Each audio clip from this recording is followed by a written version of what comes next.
I want to become an alien. I do not like losing. I'll do whatever it takes to win. I want to be first all the time. The only thing missing is some actual skill. I'm not good by nature. What are you doing? Why is everybody hitting me? What are you doing? Because it's not the gear, it's the gear in between my ears. I do a lot of my driving through my bum. Yeah, I still feel like I'm trained to check this body. I want to become an alien. Welcome back to Project Alien. I'm your host, Joe Peak. And now that we have chosen our Alien 8, it's time to get into the meat of this project. And that is training and coaching our drivers. There's a lot to unpack here. Whether it's unlearning their bad habits or trying to unlock the secrets of speed, they're going to have to focus and really absorb everything that they're told and taught. Let's check in and see how they're doing.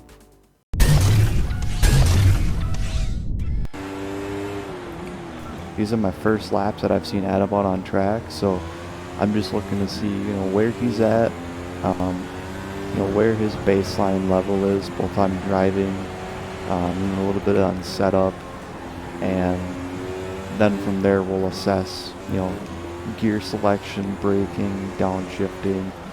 It can really be a combo of things. But so far so good. I'm liking what I'm seeing. Once he completes these laps, basically what I'm going to be bringing up to him is track limits usage, because in some of these corners, like here, he's not going out far enough. He's leaving about a car length that he could be using to his outside before he would accrue a 1X, and that's just straight time. That's tire wear because you're turning the wheel more than you need to. It's less throttle because you're having to wait on it longer. To not risk, losing the back end. I do like how he's hooking these those tight left-handers in the final sector and the middle sector there. I like how he's taking those. That's really going to help the fronts stay gripped up. He definitely appears to be very smooth, so that definitely is. I should say with his wheel input, his throttle is close. I like, it's definitely not far off. But specifically his wheel inputs and everything, he's definitely, I don't think he's going to have any problems making it through to the end of races, judging by what I've seen.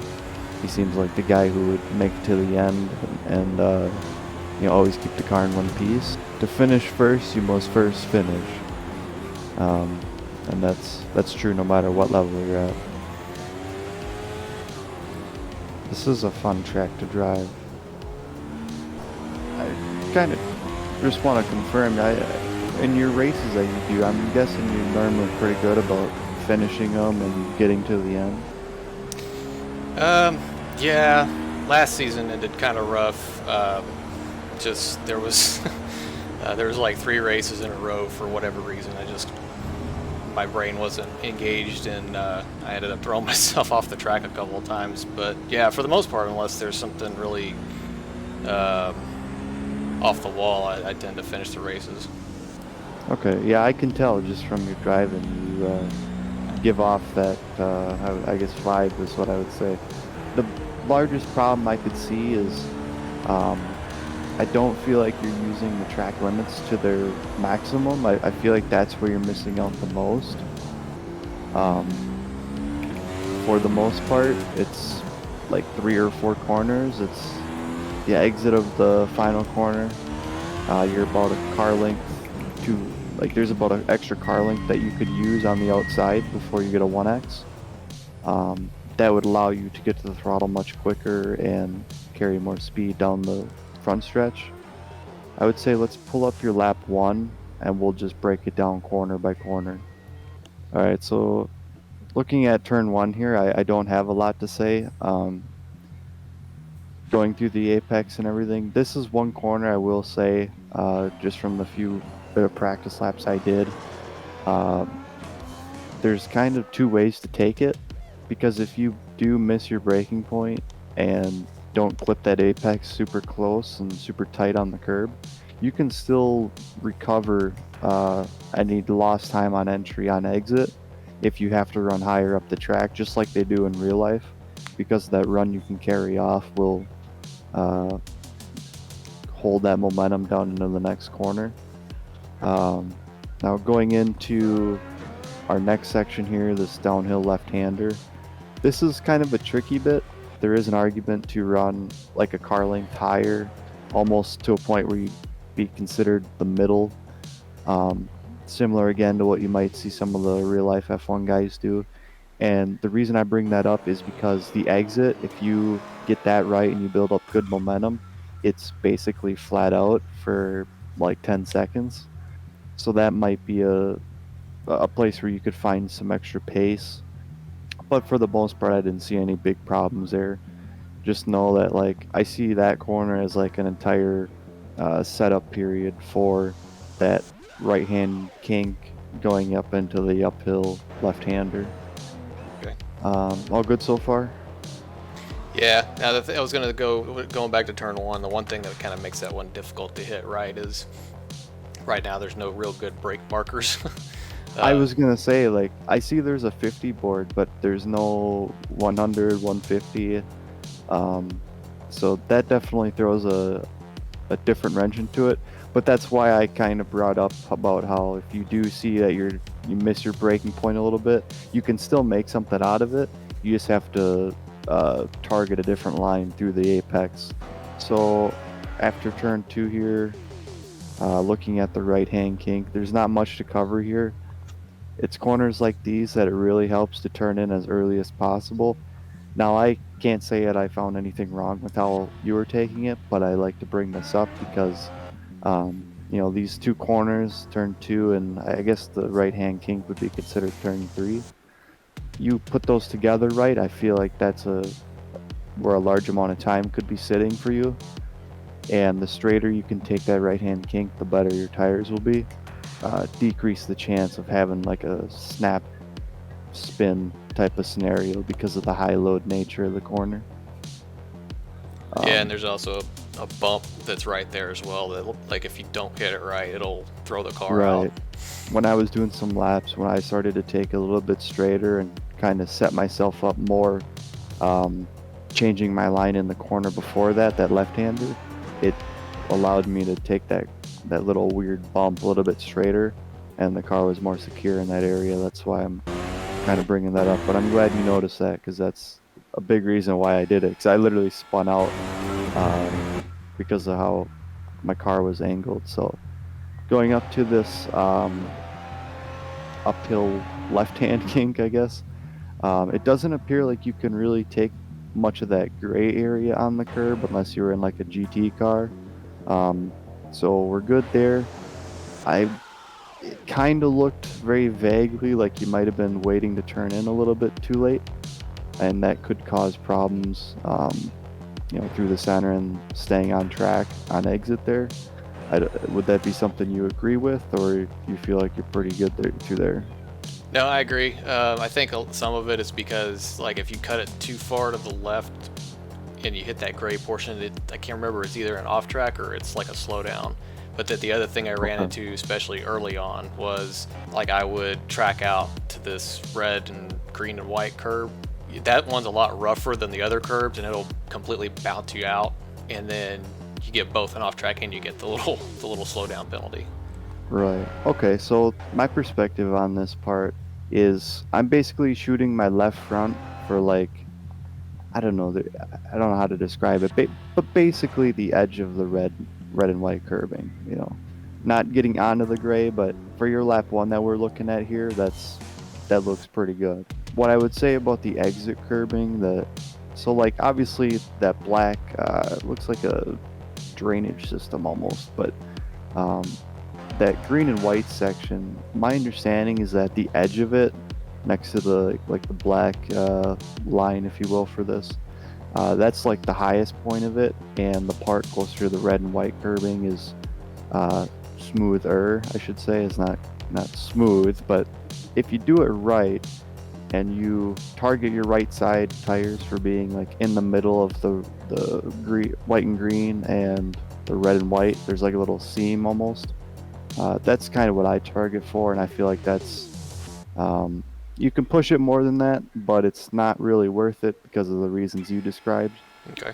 And I mean, you were on our lap 1 here that we're looking at, you were just about there. So I mean, not really a big deal necessarily, but it can help over a course of a race when it comes to like tire wear and especially on the softs that don't last at all seemingly. Yeah, somebody had mentioned that they made them last like 20 laps or something like that, but I feel like you got to have like Sergio Perez tire saving skills to do that. So that's one area that it can be helpful to kind of know how to tweak and play around with some things in the car. Moving on to this uphill right-hander, for the most part, I liked how you took it. I think a lot of guys might take a wide entry there and then try and cut it, but I think you had the right idea by entering a little bit shallower and dropping down, I think it's third gear, and getting back to it because of how the track opens up once you get up the corner and through the apex. I think that's great. The only thing I'll add is that, you know, once, and this might come with more laps naturally, but I think you can probably get another half car length out of the exits, or as far as where you're placing your car on exit. I think you can probably straddle that red and white curbing about right down the middle and have it give you a little bit more room to work with. That should still allow you to have some, like, you know, not be right on the concrete or something. I thought it was gravel at first, but that's one area that I would say you could probably get to the throttle a little bit quicker, maybe a half car length, even a car length potentially, if you use a little bit more of the track limits on exit. Yeah, this was one corner that just in private testing before this that I felt like was actually one of my weaker corners, and I could, like, watching the little delta time thing on the steering wheel kind of seemed to indicate that, because it would start going plus numbers as I would go through this corner and exit it. So this is one that I've been kind of playing with, trying to find like a different line or a different approach. I've tried kind of maybe clipping the inside curbing here with the right side tires to see if that kind of helps get the car to cut better. So that's one that I've been working on, just different ways to try to, you know, hit it right. It's a tough one because when I was driving, it was like I can't see the track. You know, I think you have the right idea to. I don't know about actually getting up on that inside curbing. I can't speak to that at all, but I would be of the opinion that you want to cut in and get your downshifting done and then get back to the throttle and let it kind of arc out on its own. It's one of those corners that at first I thought, you know, okay, I'll take a wide entry and come back, but you, like, with how the downforce is set up and everything that these cars have available to them, there's like no need. You can do everything by cutting it shallower and just getting back to the throttle earlier instead. Coming up on the chicane here, it seemed like you could get up on the gray section a little bit more. You could potentially see maybe a tenth or 2/10 from that, and then over the course of a run maybe see some improved tire wear due to just being able to turn in earlier. And your exit, you can't really do anything too crazy there because of the orange sausage curb deal. That's kind of a no-no for any of these cars, as you probably figured out. Your exit, I like. You used basically all that was available to you going out all the way to the grass, so that's great. Yeah, so this is one spot. That's the thing with this track, as I've noticed, that the off tracks are very, very sensitive. Like, even though it's got the new 4 tires off rule in certain places, like, there's a lot of places that it seems like you look at a certain spot wrong and it throws an off track at you, or even like the slowdowns. And the chicane, it seems like that's the case, because I'll get it what feels like maybe just a couple, like another, you know, foot or so to the right, and now that little green bar pops up that says I drove off the track, you know. But yeah, I'll try to cut it a little closer to see where exactly that line is. One thing you could try doing is maybe try to turn in just a little bit earlier if you can try to cut it a little bit straighter, and it's hard for me to say because because of the views that I have, it might be a little bit different for me what I'm seeing versus what you're feeling out there in the car. So it's kind of splitting hairs a little. Definitely like have the right idea through the corner. Try to push the limit there a little bit, just to see if you can't get a little bit more front grip through there, turning in a little bit earlier and just see what happens. Worst case scenario, I would just say go back to what you've been doing because it's not anything wrong with that. You just might be able to find a couple extra tenths, which will add up over the course of a race, of course. But I like your exit and everything, and that's a huge part of that too.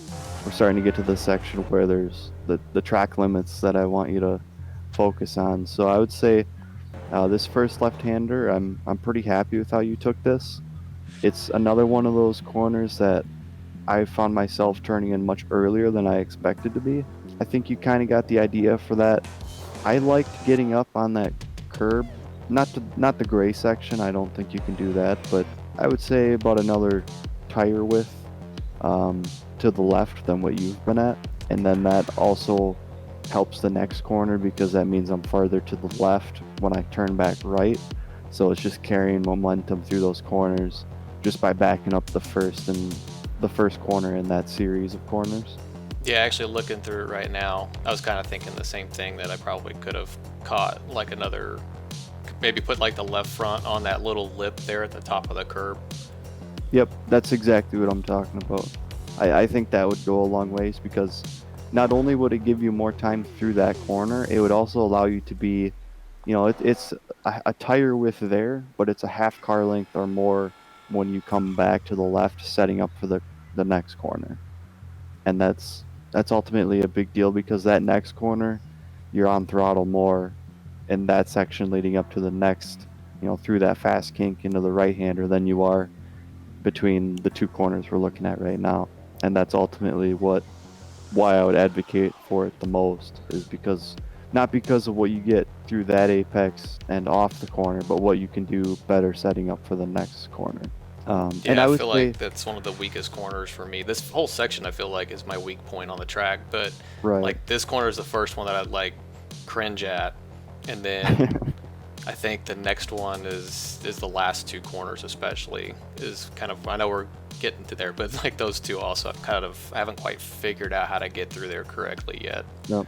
And I would say with how this track goes, it's kind of all rhythm based because if you mess up one, it's very hard to stay in the rhythm for the other ones because they all kind of work in tandem. That's okay as long as you're realizing that and you can, the next step is doing something about it. With that being said, looking at these next two corners, I'm starting at the right-hander back. What happened here on lap one is it looks like you slowed down too much, and that's why you turned. You did slow down too much, but I like that you were using all the track available to you on the inside, getting up onto that, basically right next to the grass. These curbs, they have next to the grass, they have like a lip to them. For the most part, I'm pretty happy with where you placed your car, but the problem for me comes in to your exit, because this is another section that I think you could be approximately another car length to the left. And that would allow you to carry a significant amount of speed through the corner before that. That would potentially cause you not to run as tight to the apex on that right-hander, but it wouldn't matter because you'd be carrying all that speed through the next corner and into that right-hander. Wouldn't be a super big deal. Yeah, I was gonna see if, do you think taking a shallower entry would have, I guess, a straighter exit and used up more of the exit curve? Do you think that's like a good idea? I think a lot of times, that's a good goal to strive for. It doesn't always work out perfectly. Can you tell me what your, were you braking a lot through there? Were you, it doesn't sound like you downshifted at all. Because this is a corner where I could see, because it looks like you overslowed, and turning in and running a shallower line can help that. It may not be the best approach to break through that habit. So I'm just kind of curious. Just want to check and make sure, does it show you as braking at all, or is it just, when I was doing laps, it felt like I was just lifting and making sure I had my turn-in point right. But if you're using brake, I would say your first step is to get comfortable not using brake through there, unless it's like a problem or something.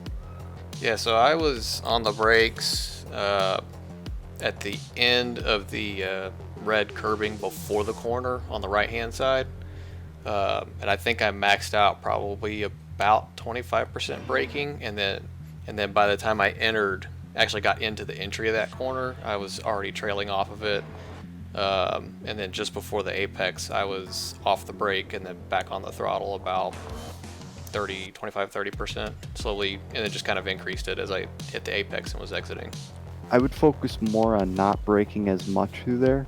Let the downforce that you're carrying kind of slow you down, the engine braking, if you will, because it's not, by braking more, you're going to put more energy into your tires and everything. So if you can just brake less, that'll kind of take care of the overslowing of the center and should help you kind of work on that exit, pushing it a little bit wider, getting back into the throttle. It won't be, a car length quicker or anything, but if you brake less and don't overslow the car as much, it should kind of naturally carry you to where you need to be on exit. Okay. And that can be a tricky thing to work out, but with this track, I don't think there's really anything else like it. So it can take some time to really get the hang of that. And it might, if you're ever worried about 1X's or whatever, my strategy for going against that is in a practice session, I just go and get the 1X. It's if you know where it is, then you can work on building up to it. So I always like to, go a little bit slower if I need to, whatever. Just find out where the track limits are and then kind of work backwards from there until I get to a point where it's not activating. And then that's where I know, okay, that's my limit.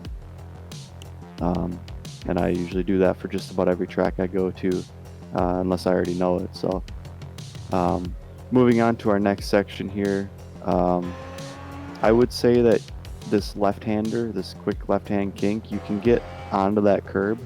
I don't recommend going up on the lip or anything, at the very edge, but you can definitely grab a chunk of it, and it'll help you, instead of being kind of pointed outside at the wall when you need to start turning back in, you can be straighter. It ain't much, but you can be a little bit straighter by taking that corner a little bit sharper and set you up for a better run out of that corner. This is another one. I like how you took the apex. You clipped on the right-hander now. I liked how you, I like the amount of curb you were taking. Exit here is one thing I like. You're almost there, For the most part, it's better than some of the other corners that I've seen, but I still think you can probably target. I was targeting about halfway down the middle of the green and white curbing. As long as you didn't go over it or onto the edge of it, it seemed to be okay. Alrighty, so coming down here into this, I don't even know what to call it, probably one of the heavier braking zones. This is another track limits area, and this is probably one of the most severe ones, I would say, because I would say it's you can get your right sides pretty much all the way onto that curbing. So you got about safely a car length to work with on your left side that you could be using, and that will help you carry significantly more speed through the apex. The apex itself, I liked how you took that. I think that's perfect. I would just like to see you carry more speed and use more of the track limits available to you. But in general, solid. You had the right idea through it for sure. The next corner, this left-hander, I would say it looked very good. Again, it's the track limits thing on the exit though. Your entry and your center, I agree with all of that. This isn't one that I would really say run the outside for the momentum because you go into another corner where you're off the throttle again. So I like how you hooked that. That's exactly how I would be taking it. But you're losing probably a car length to 2 car lengths on the outside that you could use. I was going as wide as like straddling that gray piece in the middle of the green AstroTurf and the red and white curbing, and it wasn't. I'm 99% sure it wasn't dinging me for a 1x, but even if we don't go that far, you're still about a car length too far to the left, where you could be using that track to gain. It could be as much as 2/10, and you'll still be able to get over to the left in time if you were to go farther out to make the final corner as well. Which, talking about the final corner, I like what you do for that. I like how you take your entry. You know, I think there's an argument to be had about, you know, taking it shallower, but because of the nature of the corner and how long it is, I don't have a problem with how you approach it. It will allow you to have pretty good exit speed, and it could help save some front tire wear depending on what the problem is here for you and how that wear develops. The only problem I had was on exit again. About a car length, or a car width, I should say, more available to you than what you were using, and that would help you use less wheel input, get to the throttle quicker, and carry more speed down into your next lap. Or, with that all being said, we can back up to anything that I might have covered, or if you had any points you wanted to touch on about any of those last corners, feel free to do so. Okay, yeah, so on the second to last corner, the left-hander, like early in the week, the very first laps that I was running, I was actually kind of like taking a late entry here, hitting a late apex and kind of driving more straight off. And it seemed to be okay if I hit it right, but then obviously if I missed it, then I just ran wide and was, you know, understeering the whole way. And then, so when I started, for whatever reason, taking a tighter entry, it kind of just happened. I started obviously pushing out more on exit, but I guess the reason I wasn't like letting the car drift out was because I felt like it was not drifting out, you know, because of something I was trying to get it to do, but because it was pushing, because the front tires were slipping, and so it was more of a, you know, crap, I need to get it cut back because I got this next corner coming up. So, I mean, I'll definitely start working on pushing out that exit a little bit more. Yeah. It was just kind of like, I guess in my mind, it was more of the car's, you know, starting to get tight here, so I better like slow it down and get it cut back to the right so it doesn't burn the tires off and I can get ready for the right-hander. Yep. I totally get that. That makes sense. It's a little bit odd how I was doing it. It can be kind of tricky to wrap your head around it when you first start doing it, but basically, like, the difference between the way you were taking it and the way I was taking it is what happens is about the center of the apex, I was probably getting, you know, once we get in the apex, we get our downshifts down and we're back to the throttle. I'm probably sitting about 60 to 70%, but I'm getting to it, what I would say, quicker than you, probably a car length or two, somewhere between a car length and 2 car lengths quicker than you, but I'm not necessarily getting to 100% as quickly as you. But where that makes up is that I'm to the throttle quicker and I'm using a different line because I have more track available to me, so I can keep that average speed up longer than you can because you're taking a tighter line. Some of the push that you're seeing, I feel like it could be set up. I haven't driven exactly what Suelio put out, but it could be.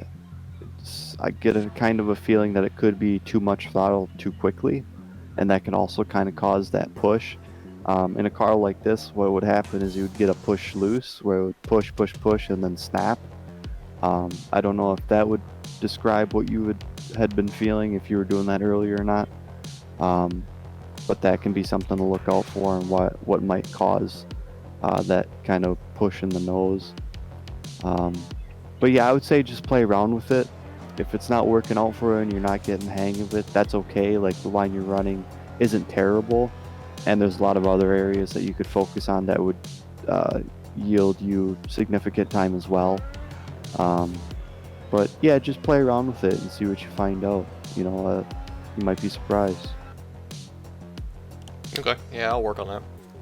Is there anything that you do want to talk about or discuss? Like, one of my biggest things that I've noticed just over the time that I've been racing this car, and it seems like even if I can hit like a really amazing lap in practice, I can never seem to replicate that in a race situation. And that's, if there's something I personally want to work on throughout the process, is try to figure out like why that is and how to get past it.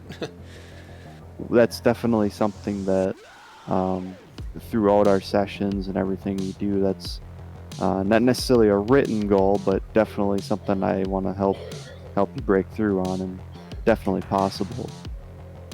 Okay, yeah, it's because that's kind of the biggest thing that gets me in. Like, Monza last week was even a good example, because I was running so for me, it felt like really good lap times, like I said, at practice. And then I would get into the race, and I don't remember what the leaders were running. I'm going to just throw a number out there, like say they were running 122.8s, and that's what I was hitting in practice. Well, then in the race, they'd be knocking down 122.8s, and I'd be doing like 123 3s or 4s or whatever. And I'd be sitting there like kind of getting, because I could hear crew chief telling me what their times were, and I was getting kind of annoyed, because I'm like, how are they doing that? Like, I'm getting slower and they're getting faster. I think we covered a solid amount today. All right, cool. Yeah, I'm sure there's a lot I can work on. But yeah, I'll definitely take a look at the track limit stuff and try to push those a little harder. Alrighty, well, good deal. All right, so just finished my first coaching session with Dallas. Took some laps around Hungaroring in the McLaren F1 car, and overall it was a really good session. He was able to point out a few areas that I needed to improve on to get some better pace, which is the biggest thing that I was looking for. As you can see, the journey to becoming an alien is not an easy one, but then nobody said it would be. Next week, the drivers will face off against their first challenge. It will be a time attack with a variety of different disciplines involved. The drivers will have to dig deep into their talent. And the pressure is on, because the slowest two will be eliminated. We'll have to tune in to find out who gets returned to Earth. I'm Joe Peak. Make sure and subscribe to the channel and keep reaching for the stars here on Project Alien.